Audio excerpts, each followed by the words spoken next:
بيكم متابعينا. احنا بتوع الملخصات.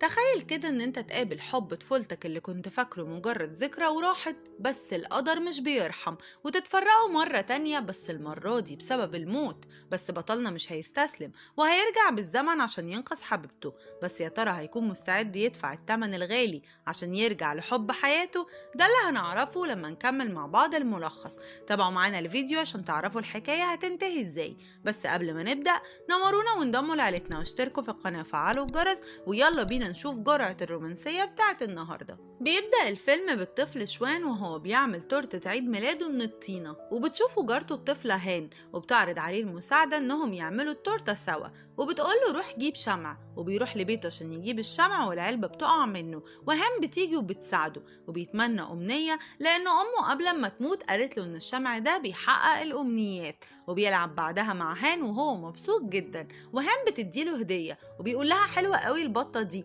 فبتقوله ده أرنب بس مرهق شوية. وبتكون هان هي صاحبة شوان الوحيدة وبيتبسط معاها قوي. وفي يوم بيروح لهان بس بيلاقي بيتهم مقفول، وبيعرف إنهم عزلوا من المنطقة، وبيحزن جدا شوان وبيحس إن عمره ما هيعرف يعمل أصحاب زي هان تاني. وبعد سنين كتير هان بتكبر وبتشتغل في الحلويات بفضل شوان اللي ألهمها بالفكرة زمان، وبيكون شوان بيشتغل في اللعب زي ما هان ألهمته برضو زمان. وبيكون اليوم ده هو فرح أوليفيا صاحبة هان وتيدي صاحب شوان، وبتكون هان بتعمل تورتة الفرح، ولما بتخرج عشان تروح على القاعة بينادوا عليها وبيقولوا لها إن في مصيبة، وبترجع للمطبخ وبتلاقي عيل من المعازيم مبوظ التورتة على الآخر وبياكل منها، فبتتصدم طبعا وبتخرج لبره بتلاقي شوان في وشها وهي طبعا ما تعرفوش، فبتقوله لو سمحت تعالى ساعدني بسرعة، وبيروح معاها وهو برضو ما يعرفهاش، وبيحاولوا انهم يصلحوا التورتة سوا وبينقذوا الموقف. وبعدها بيروحوا على القاعة وبيبقوا مع العريس والعروسة وهم ما يعرفوش بعض نهائي. بس بعدها بيلاحظ شوان كم حركة كده من حركات هان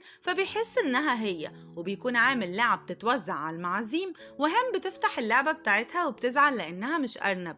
وبعد الفرح بيوصلها شوان للأتوبيس وبيطلع وراها وهو جايب لها لعبتين جداد، وبتفتحهم ومش بيطلعوا أرنب وبتزعل قوي، فبيرسم لها على العربة أرنب وبتقوله الله أنا بحب الأرانب قوي، فبيقول لها شوان دي بطة، وبتكتشف هان إن اللي معاها ده هو شوان حب الطفولة بتاعها. وبعد اليوم ده بيقربوا من بعض أكتر وأكتر وبيظهر حبهم من تاني، وكل واحد بيشارك تفاصيل يومه مع التاني. وبتحكي له هان إنها بتحب شغل الحلويات قوي، بس أمها معترضة على الموضوع ده فعشان كده مخبية عليها، والاتنين بيعيشوا مع بعض في بيت واحد وحياتهم بتكون سعيدة جدا. وفي يوم بيجي لشوان اتصال وبيقولوا له إن أبوه مات، وبيروح شوان الجنازة وهو حزين قوي، وبعدها بيلاقي شوية بلطجية بيوقفوه وبيقولوا له إن أبوه كان واخد منهم مبلغ كبير جدا وإنه لازم يسدد الدين ده يا إما هيخلصوا عليه. وبيخبي على هان الموضوع ده، بس بيبان عليه إن هو متغير لأن الناس دي كانت دايما بتطارده في كل مكان. وفي يوم عيد ميلاد شوان كانت هان فرحانة قوي وهي بتعمل له التورتة، وبتقوله إنها رايحة لأوليفيا الأول عشان عايزاها في شغل، وبعدها هترجع له البيت ويحتفلوا سوا. وبيستناها في العربية وهو متعصب على الآخر عشان اتأخر على ميعاد الشغل بتاعه. وبتخرج هان وهي شايلة أكياس كتير جدا، ومن استعجالها بتتكعبل وبتقع في الأرض وإيديها بتتعور، بس بتقول لشوان بسيطة بسيطة يلا عشان نلحق ميعادك. وفي العربية بيكون شوان ماشي بسرعة جدا وبيبقى هيخبط ست كبيرة بس بيلحق نفسه على آخر لحظة، وبيوصل هان لأوليفيا وزرار الجاكيت بتاعه بيتقطع، وبيروح بعدها على الكافيه وبيقابل تيدي وبيحكي له إن أوليفيا مراته هبت منها على الآخر وعايزة تتطلق، وعشان تطلع ترند يعني وتاخد الموجة. وبيكون بيشرب قهوة والكوباية بتتقطع من تحته وهدومه بتتبهدل، وتيدي بيعرض على شوان شغل مع واحد مهم جدا وبيقول له يروح يقابله. وفعلا شوان بيروح له وبيقول له أنا عايزك تعمل لي قصص كرتون محتواها عن النصيب وتغيير القدر،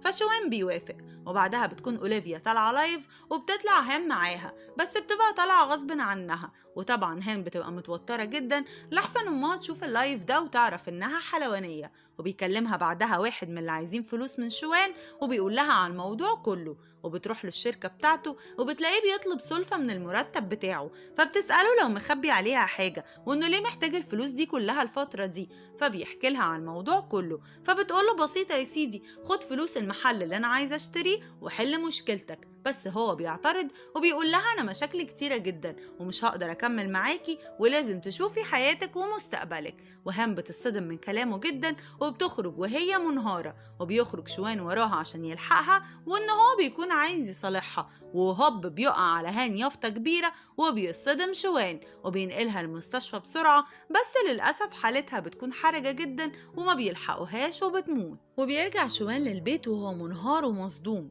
وبيلاقي تورتة عيد ميلاده اللي هان كانت محضراها وكاتباله جنبها اتمنى أمنية، وبيولع الشمعة وهو روحه بتتحرق معاها، وبيتمنى لو يصحى يلاقي هان قدامه وإن كل ده يطلع محصلش، وبينام وهو حزين.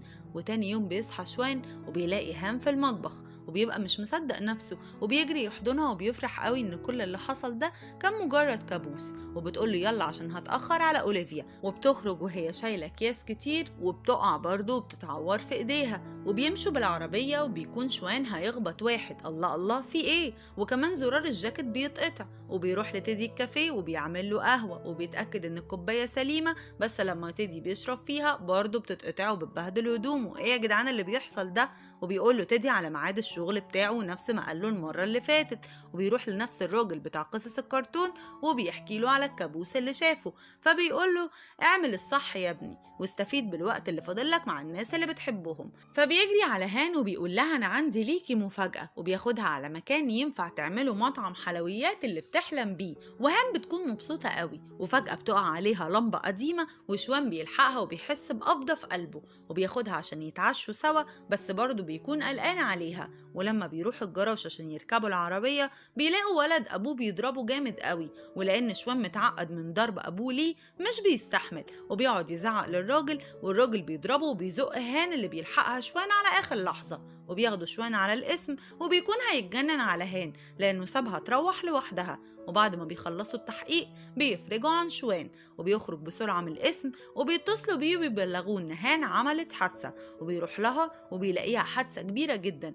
وبيعرف إن هان ماتت فيها، وبينهار وبيرجع جري على البيت وبيطلع آخر شمعة وبيتمنى لو هان ترجع له من تاني ويفوق من الكابوس ده. وبينام وبيصحى تاني يوم بيلاقي هان معاه عادي جدا، لا ده احنا كده بقى هنلعب، وبيقول يا انا يا انتي النهارده، وبيلبس جاكيت غير اللي بيتقطع زراره كل يوم، وبيمسك ايد هان كويس قوي وهي بتطلع على الرصيف بس برضه بتقع عادي جدا، وبتزنق عليه عربية وبيبقى برضه هيعمل نفس الحادثة، وبيوصل هان وبيقع نفس الزرار من الجاكيت، وبيروح لتيدي الكافيه وبيقول له قبل ما القهوة تبهدل هدومك انا عايز احكي لك على حاجة مهمة. وبيروح بعدها لهان عشان ياخدها من عند أوليفيا، وبيقول لأوليفيا إن تيدي بيحبها جدا وإن صوروه وهو بيتكلم عنها، وأوليفيا بتقرر إنها ما تبعدش عنه. وبياخد شوان هان لأمها لأنها زعلانة طبعا لما شافت اللايف وعرفت إن هان شيف حلويات، بس شوان بيقدر بالطريقة كده إنه يصالحهم على بعض.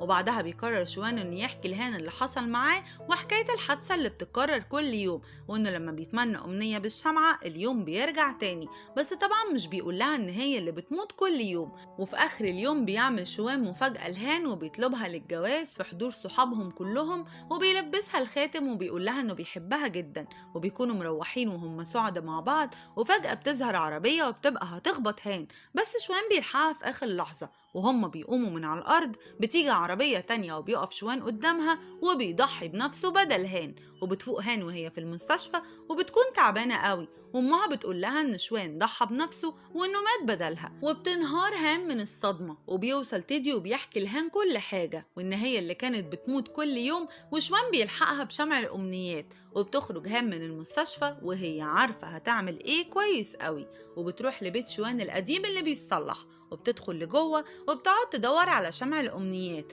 وبتلاقي واحدة كانت واقعة في الأرض وبتولعها وبتتمنى إن شوان يرجع للحياة تاني، حتى لو هيرجع من غير ما يفتكرها أو يتعرف عليها، ويبقى كفاية قوي إنه رجع للحياة. ومرة واحدة بنلاقي هان بتصحى من النوم وأوليفيا بتكلمها وبتقول لها انجزي بقى عشان الفرح بتاعي، فبتقول لها الله هو مش انتي متجوزة أصلا؟ وبتروح للقاعة وبتسأل تيدي هو شوان فين، فبيقول لها مش جاي الطيارة فاتته، بس انتي تعرفي شوان منين؟ فبتفهم هان انها رجعت بالزمن لليوم اللي اتقابلت فيه مع شوان بعد ما كبروا، وبتقرر ان هي تصلح له حياته، وبتروح للراجل اللي ابوه اخد منه فلوس وبتحذره انه هياخد منه فلوس ومش هيسدها، وده طبعا عشان شوان ما ما يقعش في نفس المشكلة. ولما أبوه بيموت بتديله صورة لأمه من غير ما يشوفها، وده طبعا عشان تهون عليه. وبتعدي السنين وبنوصل لليوم اللي كان بيتعاد، وبيحتفل شوان بعيد ميلاده مع صحابه، واليوم الحمد لله بيعدي. وبعدها بتفتح هان المحل اللي بتحلم بيه واللي اسمه تورتة الأمنيات. وفي يوم بيدخل شوان المحل وبيسألها لو تورتة الأمنيات دي موجودة فعلا، فبتنهار وبتعيط وبتقوله أيوة موجودة. وبيشوف لعبته بتاعت زمان وبيقول لها دي بطة، فبتقوله لا دي أرنب. فبيصطدم إنه لقى هان حب الطفولة وإنه أخيرا هيعيش معاها حياته. وبيقرر شوان إن هو يرتبط بيها، وهان بتعترف له بحبها، وأخيرا بيكملوا حياتهم سوا وبيكبروا وبيعجزوا مع بعض، وحياتهم بتكون في منتهى السعادة وبتخلص على خير. وبكده يكون خلص فيلمنا النهاردة. أتمنى يكون عجبكم، ياريت تعملوا لي لايك للفيديو لأنه بيشجعني جدا جدا، وكمان نورونا وانضموا لعيلتنا عشان تكبروا، واشتركوا في القناة وفعلوا الجرس عشان تشوفوا كل ملخصاتنا اللي جاية. أشوفكم في فيديو جديد. سلام.